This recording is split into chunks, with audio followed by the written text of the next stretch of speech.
Before we begin, here's how to earn continuing professional education credit for attending this session. Gain valuable insights by attending the podcast, then complete the assessment test to download your certificate. To do this, follow these simple steps. Click on the link in your description to access the session. Create a free account and attend the podcast. After the podcast, take the assessment test and download your certificate. It's easy, and it's free. We highly recommend checking out our subscription.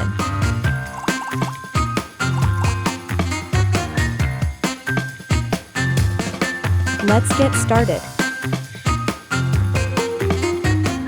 So I would just like to begin with, asking you, what really inspired you to focus on building partnerships with CPAs? When people become financial advisors, most of the advice that they get right out of the gates from their firm is work with lawyers, doctors, athletes, and accountants. Well, okay, that it's not easy. I'm going to call up Michael Jordan, and he's going to take my phone call day one, right? So it was one of the things that I had in the back of my mind, obviously, and then as I started working as an advisor, one of the things that I realized was that there are many times where clients are coming to me and they're asking me to do things where I'm not the expert. Absolutely. I think you said it very right, and I think, it's the tax planning, tax planning plays a very pivotal role in these partnerships, right? I mean, give me an example. I mean, you know, just for argument's sake, what role does tax planning play in this partnership? How significant is it? Well, I take the two terms of tax planning and tax preparation as separate. Tax preparation is typically what the CPAs are doing, and that's looking in the past. What happened Mhm. last year? How can we save you money on last year's return? On what year we're in 2024? How can we save on 2023's return? How can we save money looking backwards? Tax planning is something that's forward thinking. That's looking into the future. How can we save you $1 in taxes tomorrow, next week, next month, next year, 5, 10 years from now?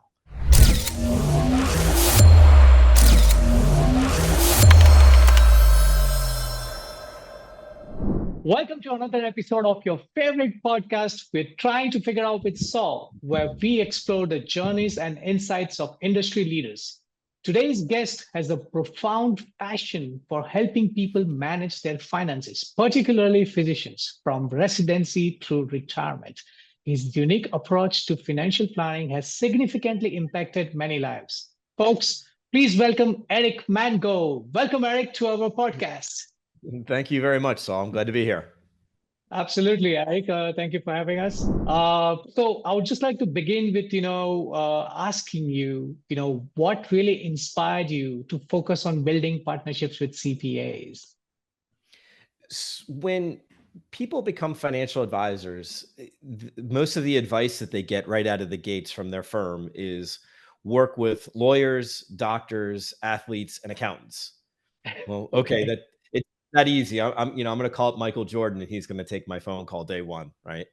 Um, so it was one of the things that I had in the back of my mind, obviously, and then as I started working as an advisor, one of the things that I realized was that there are many times where clients are coming to me and they're asking me to do things where I'm not the expert. For example, like tax preparation, or there were times where people needed attorneys, whether it be for a real estate closing or for another legal matter. And what I really enjoyed and also discovered was building a good ecosystem of trusted advisors around me only made my practice better, made my clients better off in the long run, because then they weren't having to waste time looking for an accountant, looking for an attorney, looking for a mortgage banker, whatever it may be. They could call me and say, Eric, do you know somebody? Oh, yeah, you know what? I do know somebody. Yeah. Um, and so when working with CPAs, and those relationships took a long time, it was really of, okay, how can I send them clients?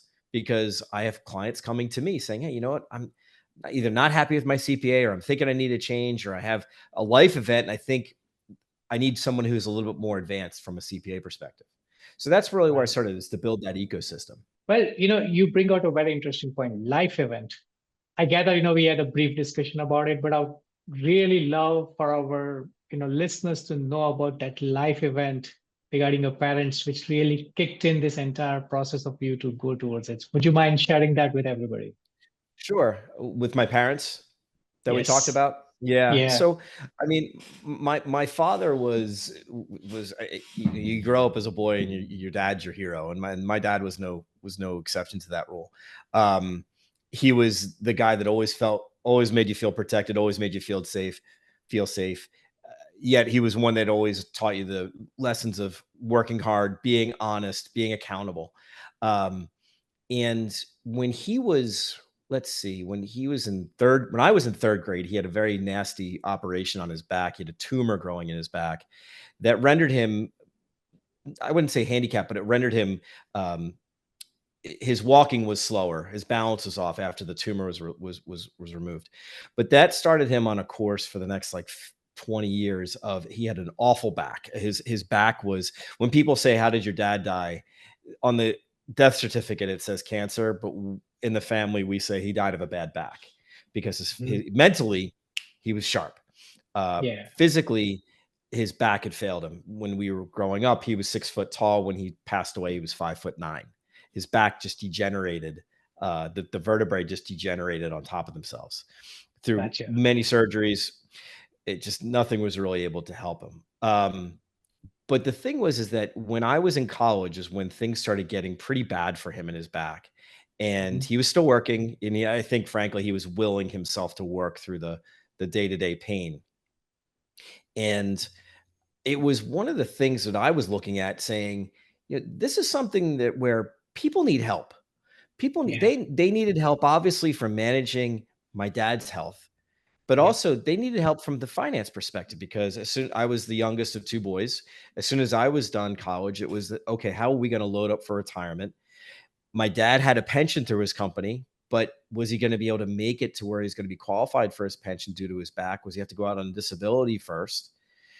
What did that mean for my mom's work, who worked as a legal secretary and paralegal? What did that mean? And at the time, they could talk to a CPA, talk about who basically would say, well, maybe I could help you, but how about preparing your taxes? Because that's what they wanted to do. They could Yep. talk to a stockbroker who Hmm. gonna sell them, 100 shares of the new internet stock, Yeah. right? But not really give any guidance, any strategy. They could talk to an insurance person who might be able to give some guidance on what insurance might look like for him. But my dad was so sick, there was no way he would qualify anyway. There was no one there that Yep. could tie it all together and say, okay, here's a plan of action of how we're going to get your boys through college and get you to retire. Yep. There was no one that could do that. I mean, they had investment managers, but if you went to a financial investment manager at that point, you needed $1 million before you got one-on-one service. And my Right. parents didn't have that. They were blue collar folks, right? So they didn't Hmm. have $1 million just to hand off to somebody. So Hmm. I'm thinking about this, and I'm like, they really need a financial planner, a strategist, a wingman. I Yep. mean, we have all seen Top Gun. You never leave your wingman. Yeah, You, absolutely. We never do. you never you and they need the wing and they needed the wingman. So that's really what really piqued my interest at the time Hmm. in college. Like, Hmm. okay, how do I become a financial planner? Financial Right. planner. And that's how it started. Was with my Hmm. parents. Wow. Wow. Riveting. Riveting, no doubt. Riveting, no doubt. And it's only these experiences that drive us to become a better person. And thank you so much for sharing this intimate yet really motivating detail about your life. So we're not gonna, I'm just gonna up the ante and move a little bit further because you've seen this firsthand.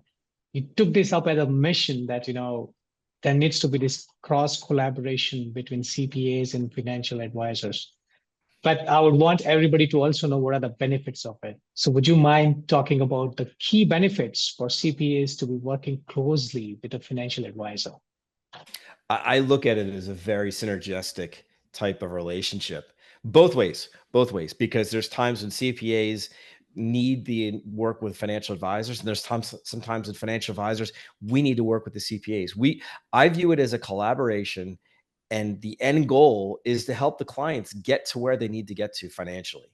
And Yep. sometimes that is how we grow their wealth. Sometimes is how we protect their wealth. Sometimes it's how we save them in money and taxes. Most of the times it's all these things, right? It's all Yeah, of these.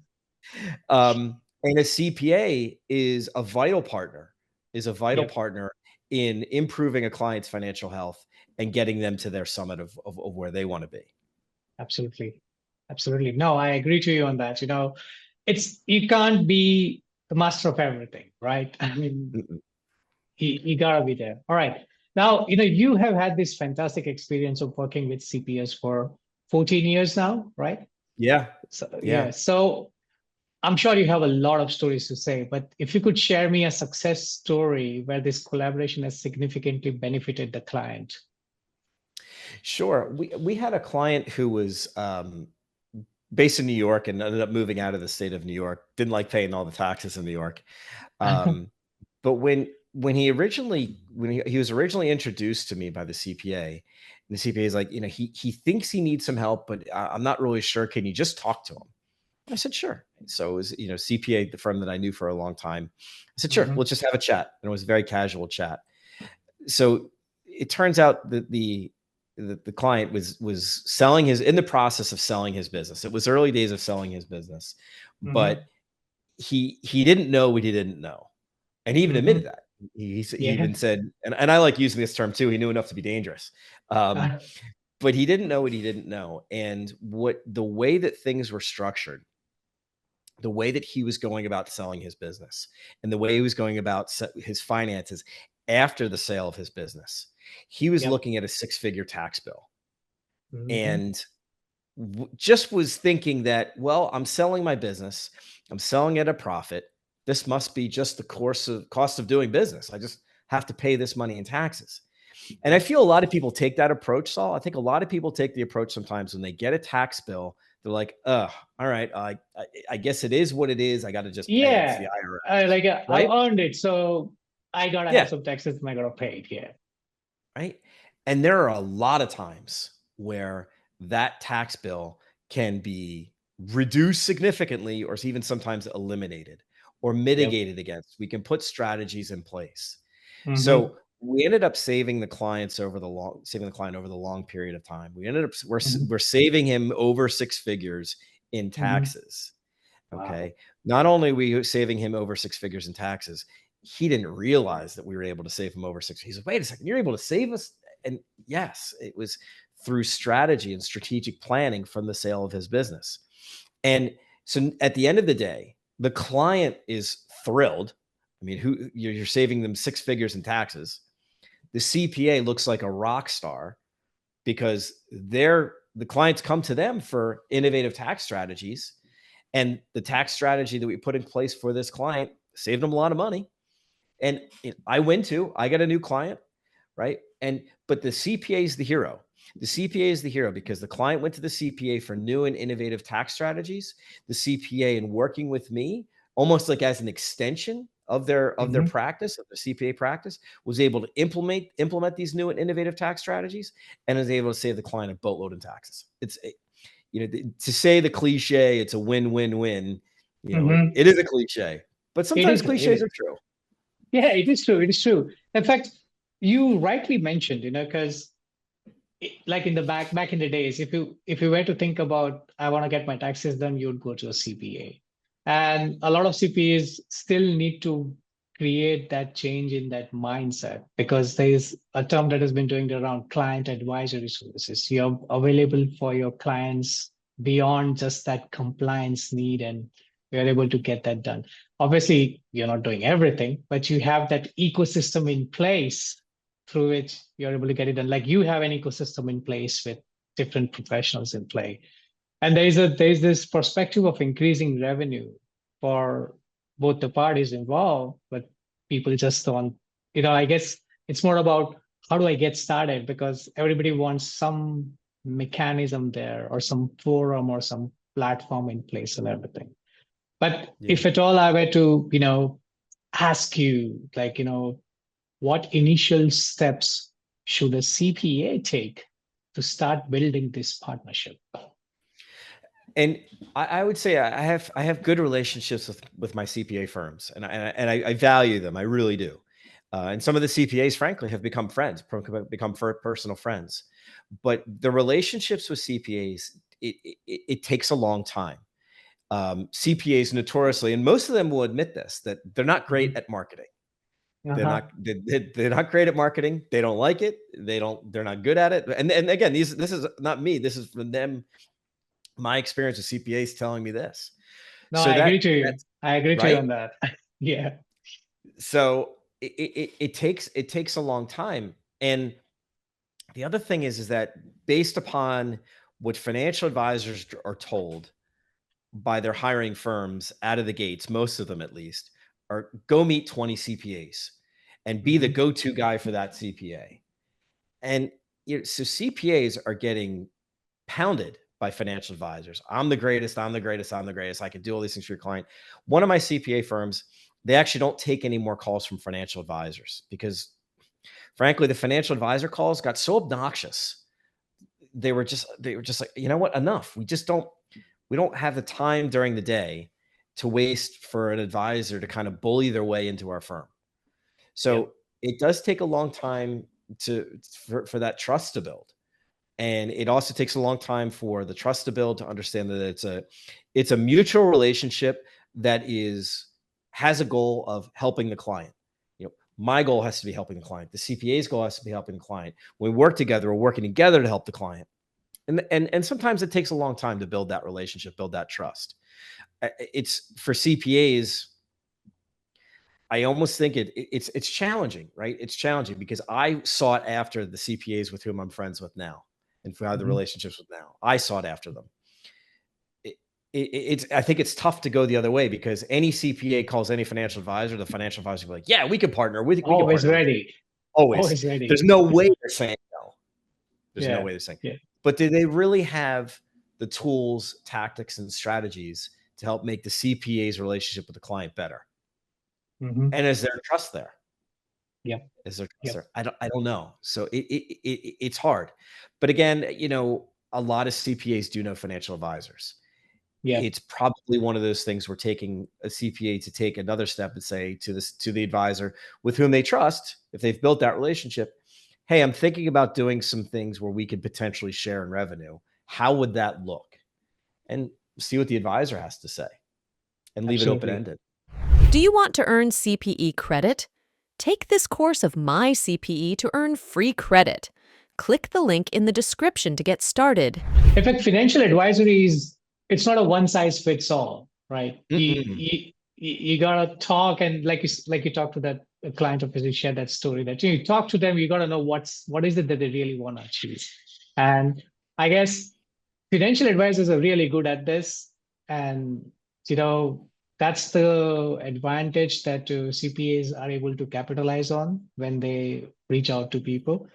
And I also believe that it's necessary for people to also understand that it's not just about helping a client. Financial advisors bring a lot more on the table.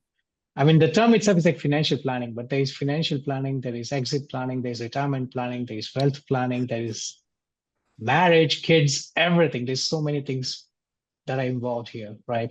I mean, you could probably keep on talking on it forever, right?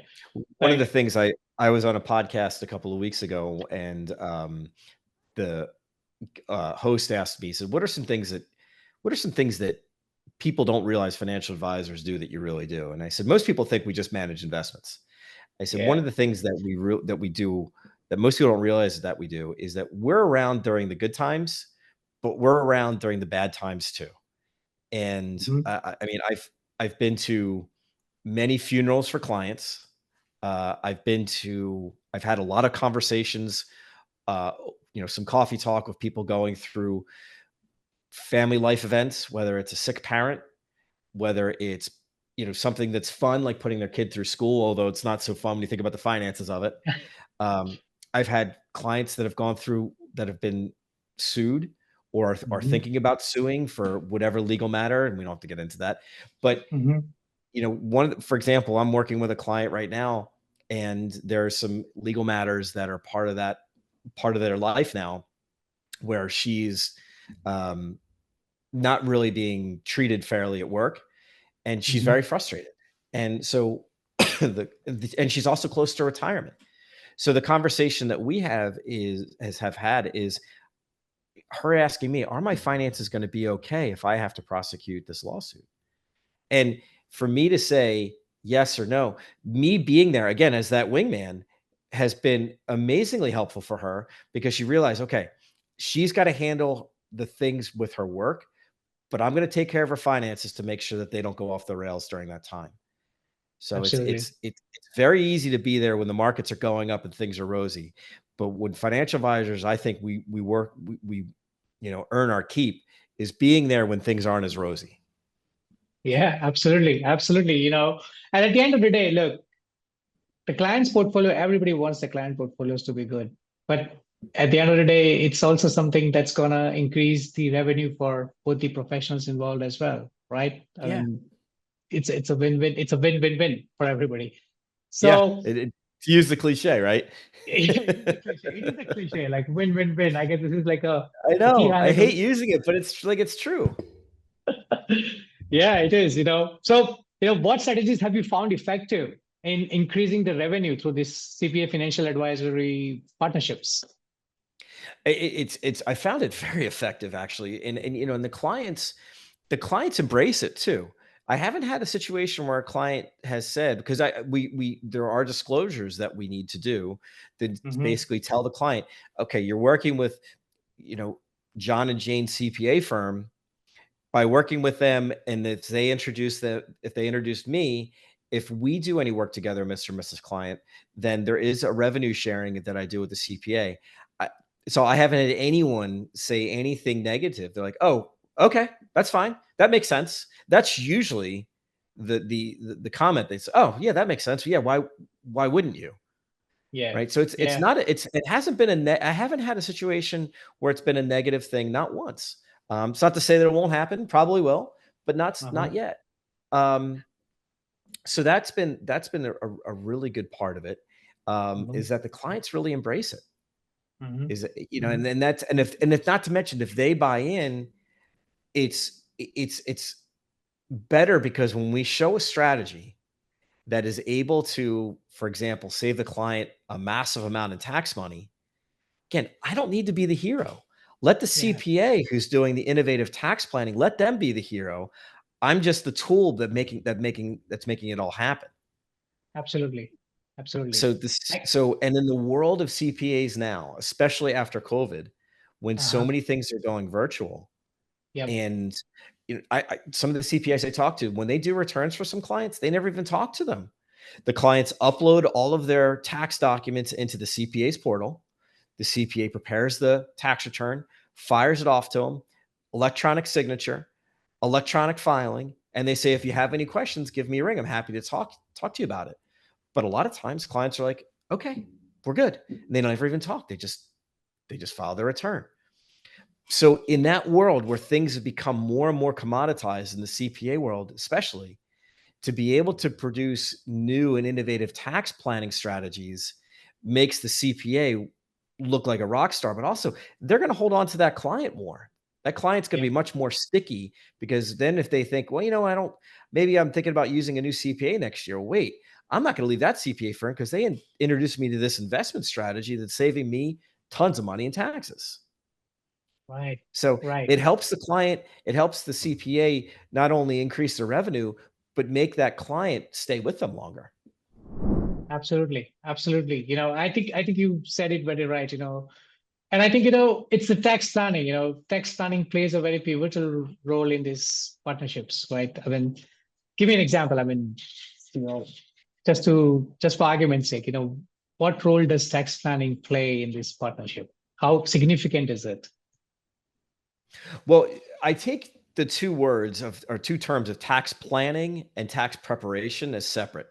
Tax preparation is typically what the CPAs are doing, and that's looking in the past. What happened Mm-hmm. last year? How can we save you money on last year's return?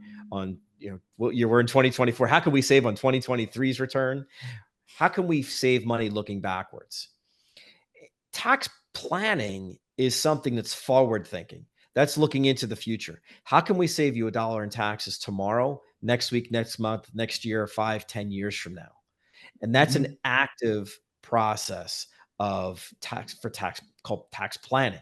Now, while there are separate silos for those two pieces, most times people are going to CPAs for tax preparation, but they also want the tax planning part of it.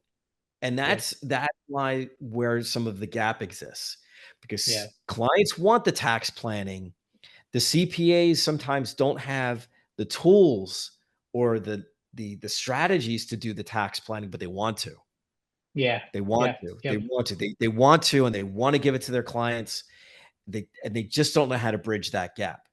And Yep. what a financial Yep. advisor can do can bridge that gap. They Yep. can bridge Yep. that Yep. gap, put in the tax planning strategies, again, make the CPA look like a hero and benefit the client and give them something that Absolutely. they want. The clients want Yep. it. Absolutely. Absolutely. And when all these things are going to happen, and I'm sure it's going to happen, but then there are always some misconceptions, Eric. What are some common misconceptions that CPAs have about working with financial advisors that you could? It's funny. Some of the misconceptions it's tough. It's like some of the misconceptions are almost true. Like, like for example, one of the CPA firms I told you that they don't take calls from financial advisors anymore. And when every now and again, I'll go out to lunch with one of the CPAs there who takes those phone calls, and he'll just share the stories of just how obnoxious some people are.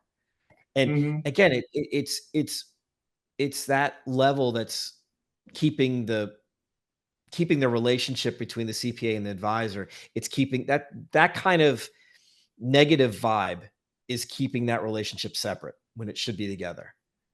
Yep. So, the misconception, I think, one is that the advisor is going to be too heavy-handed with the client. And the way that I handle that with every one of the CPAs that I work with is that these are your clients.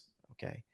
If you're going to do the amazing step of giving me the introduction of that client that you care about, knowing that I can help them, it's going to be on their pace, and it's never going to be pushy. So I'm sure I don't like pushy people. I don't like pushy people. Most people don't like Nobody pushy likes people. it. Nobody Nobody likes pushy, likes right? that.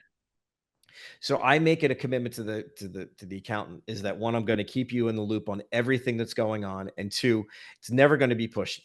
I'm going to show them the recommendation of how we can plan effectively to save them money in taxes. And if they say no, that's okay. That's Yeah. okay. But it's never going to be, the heavy-handed, full throttle sales pitch. It's going to be, no, Mhm. this is what I believe as a fiduciary. This is what I believe is going to be the best course of action for you. So, the misconception sometimes are true, is that sometimes financial advisors can be a little pushy, can be a little bit in your face. And, that's not the approach that I take.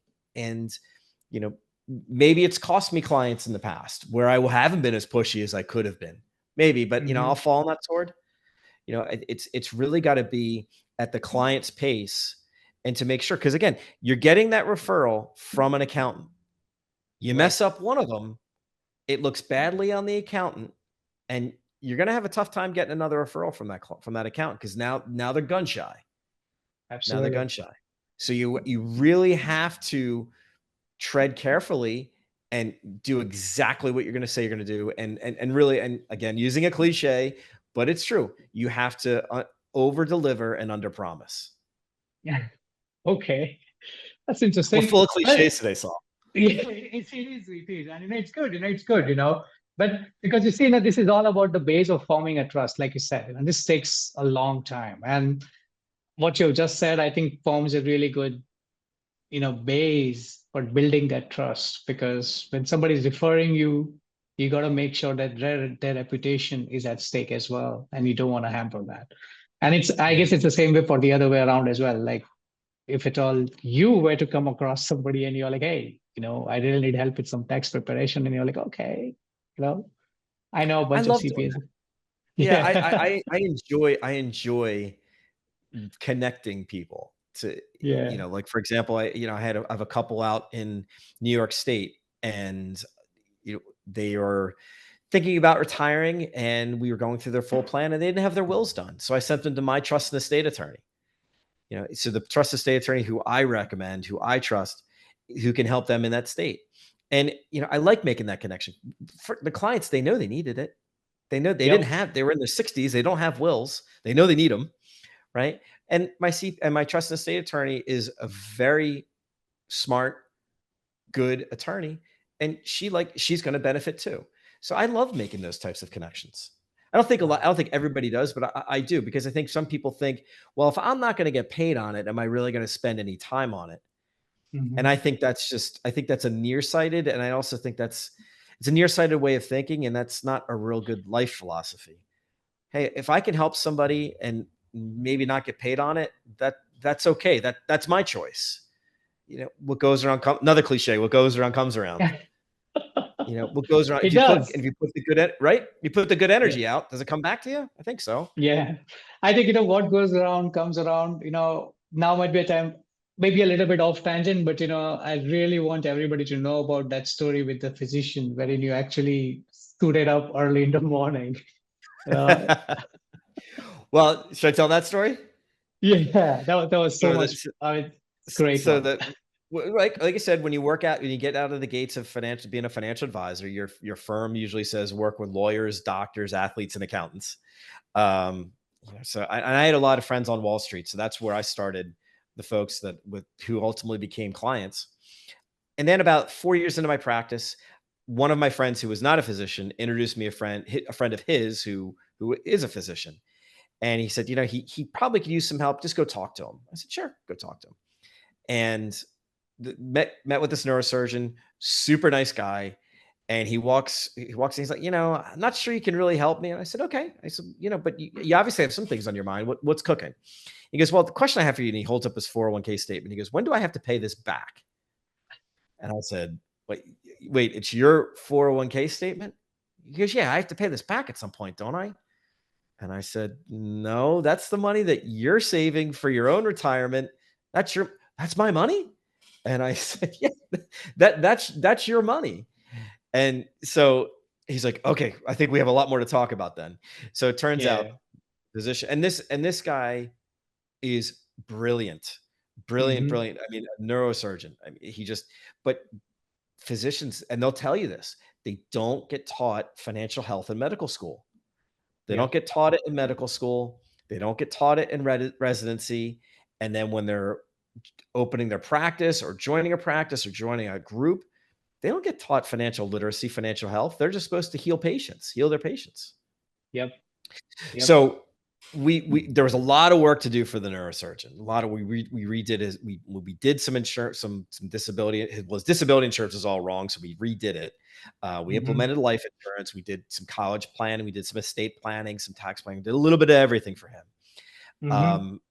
So this was also the days before electronic signature really had taken hold. So I needed some documents that were signed Yeah. and to implement on the plan. And he Yeah. goes, well, listen, I'm in surgery. It was Tuesday.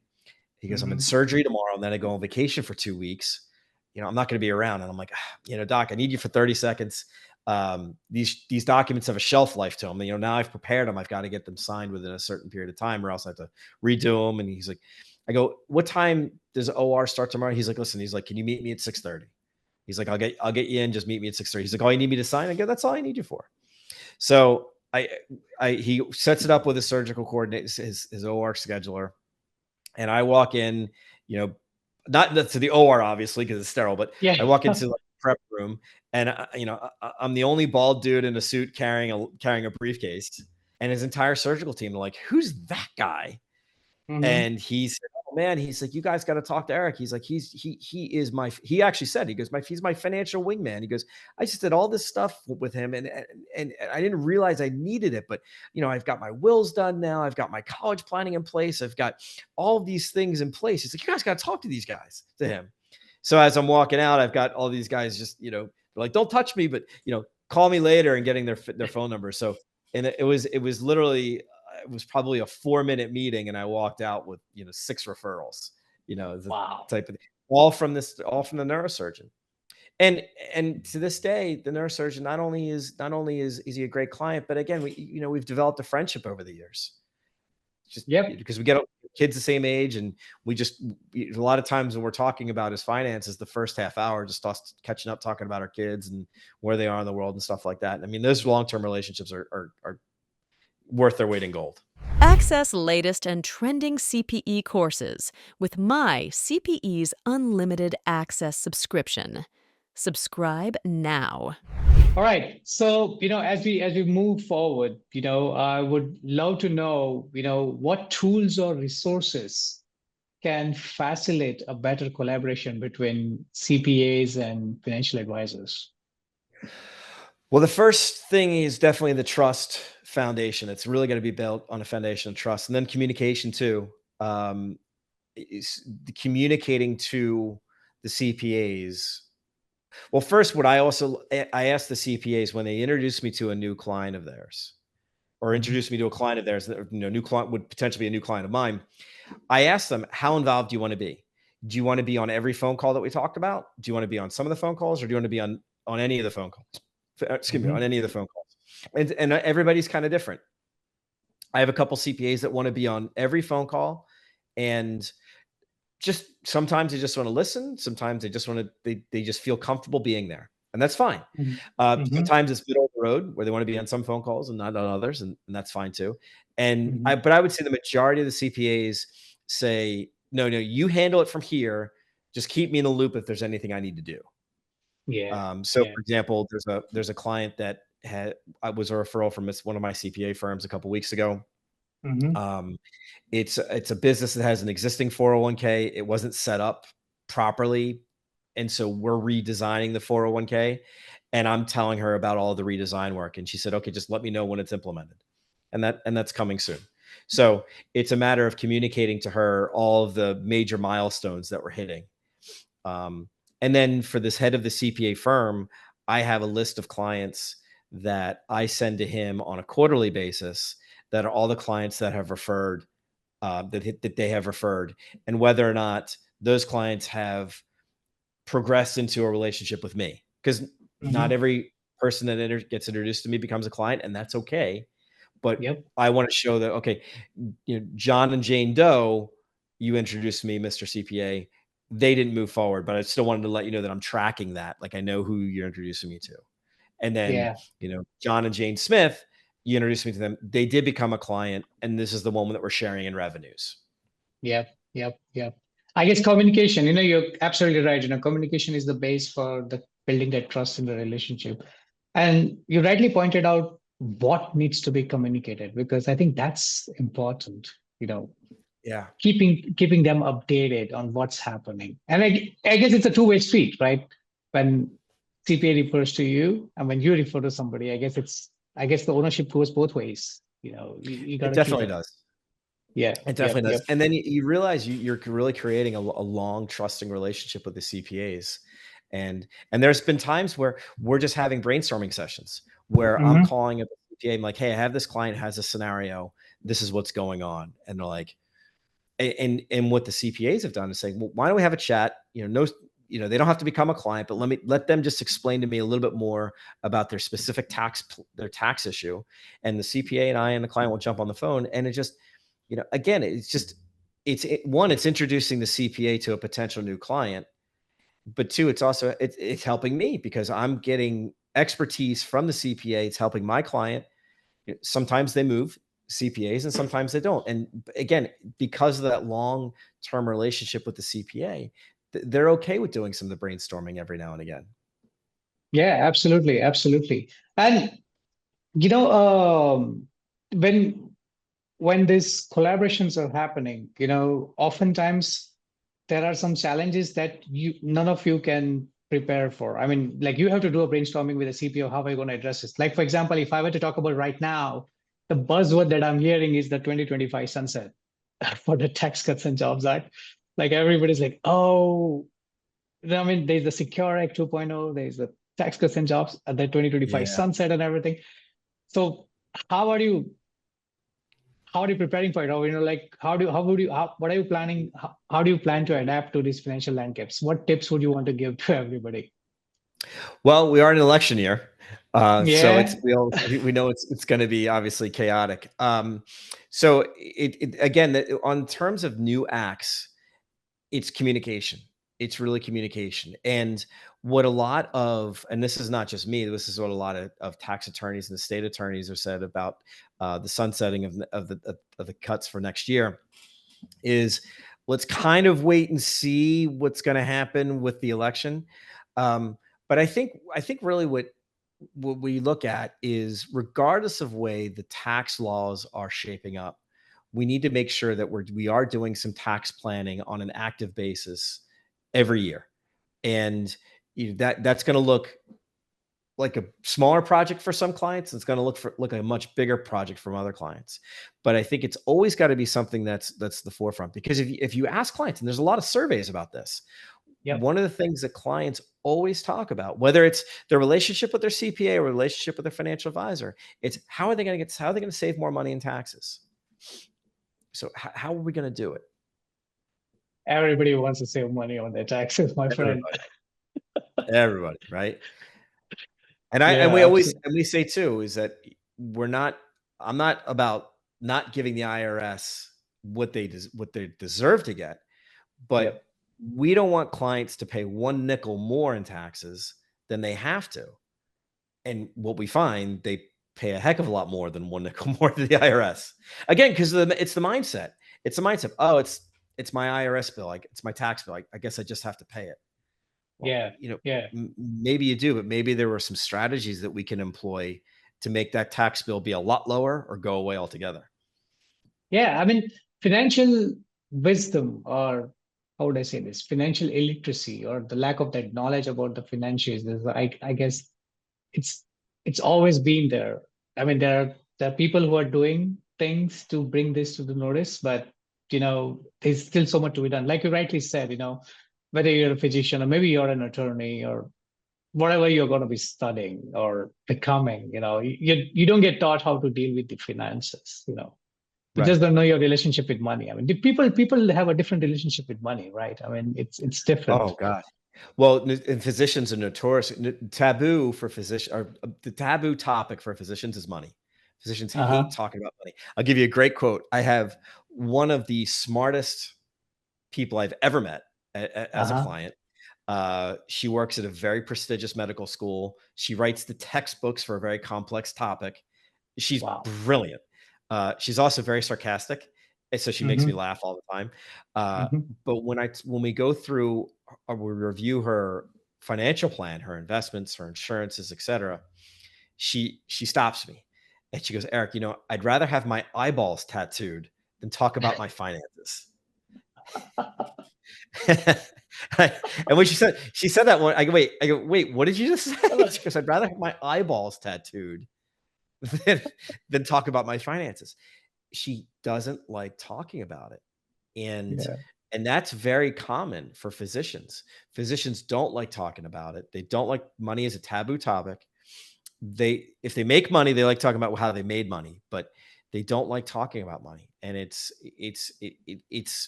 I think we're trying to make some progress in financial health for physicians, but again, they're not taught how to do it in med school. They're certainly not taught how to do it in residency. When they start their practices, they're not taught how to do it then. And then the problem is that they feel so behind, because with all of their schooling and all of their potential debt from medical school, maybe they're in their mid to late 30s before they really start, like, they're feeling like they're making some money and they can put some money away from themselves. Then they feel behind because they haven't started saving when their friends started saving who aren't physicians. I mean, it's almost like this vicious circle. So that's where one of the beliefs that I have is, I think physicians need the financial health and the financial planning more so now than ever, based upon the fact that not only do they don't like talking about money, but they feel behind, so they don't take any action. And then they're in their 50s and 60s, and they're like, "Oh, screw! Now we're screwed. Now what do we do?" Yeah, and I think also for the fact that when you're earning a lot, you tend to not really think about those things, because you're like, hey, I got a great place to live. I got a great car that I drive in. Everybody's happy. I got everything going on great. So things will take its course the way it is, But yeah, okay. Now, before we wrap this up, I wanted to touch on a sensitive topic. I actually was discussing this with another financial advisor of mine. Her name is Irene Slatko. And she actually brought up a very interesting point that whenever you're doing collaborations with other professionals and they are exposing their clients' financial information to you, you always have an ethical responsibility towards the information that you're exposed to. Sometimes you get exposed to information and you know, the person who referred you the client, they may be okay with that information, but you are like, hey, wait, this is not right, you know.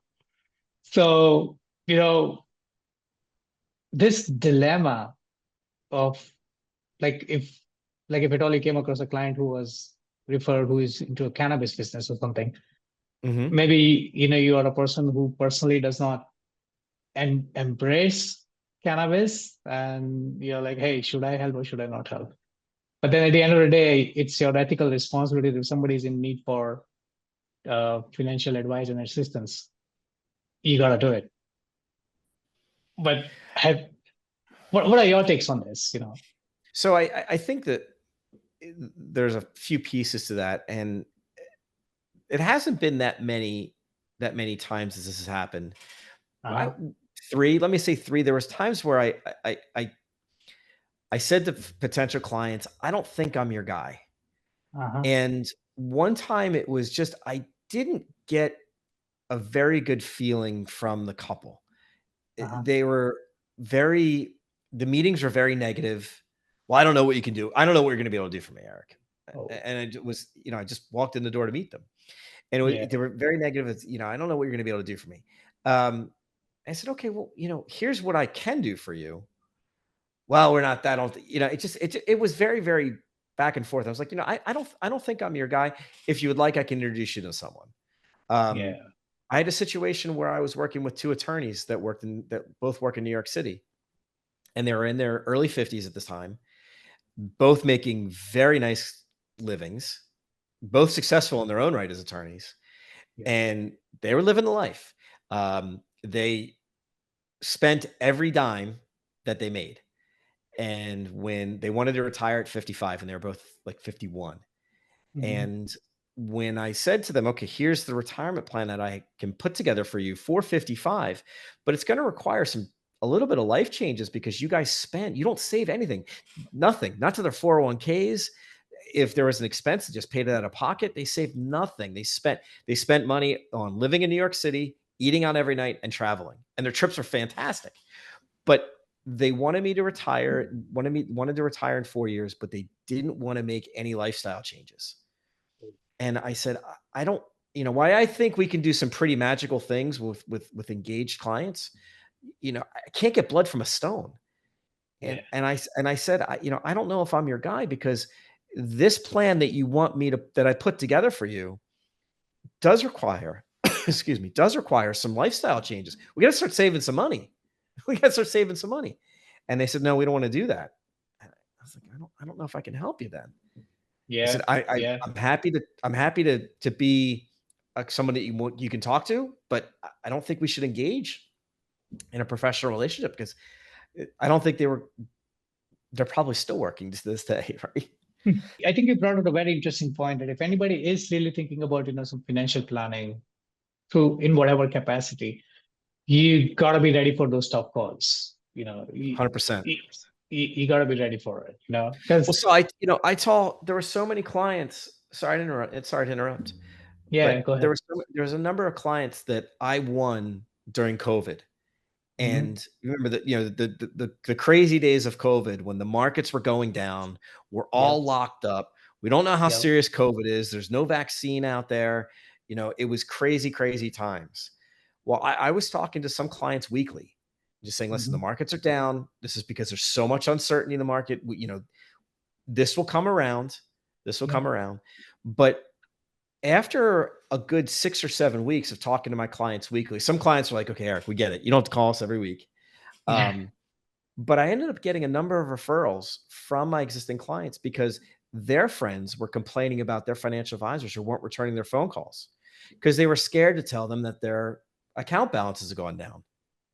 I said, well, that's not the time to be scared. Nobody believes it's because you devised a bad portfolio for these folks. Nobody saw Yeah, COVID coming. How could you yeah, see this black swan event coming where we're all going to be locked down and, scrambling for toilet paper and sanitizing our groceries? It's crazy, it but is you have crazy. to communicate. You have to talk to your Yep, clients during the yep, bad times too. yep, absolutely, absolutely. You gotta face it, man. You gotta face Got to it, face it. and yep, yep, absolutely. Well, Eric, that has been enlightening as we come towards the very end of our discussion. What are your final thoughts on the future of a CPA financial advisor partnership? I think the world is really wide open because I don't believe a lot of CPAs truly engage with a revenue sharing agreement with financial advisors. And again, to use the cliche, it's a win for the clients because they're getting the tax planning strategies and they're saving money in taxes. It's a win for the CPA because they're keeping the client, retaining the client for longer, possibly opening for more referral opportunities there, but also they're increasing their own revenue. And it's a win for the advisor. It is really truly a win across the board. So I do think there is a tremendous amount of opportunity. Absolutely, absolutely. Well, thank you, Eric, for the great Thanks, Saul. discussion. Yep. And to our listeners, stay tuned for more episodes of your favorite podcast. We're trying to figure out what's so. Until next time, keep pushing the boundaries of what's possible. Cheers. Access latest and trending CPE courses with my CPE's Unlimited Access subscription. Subscribe now.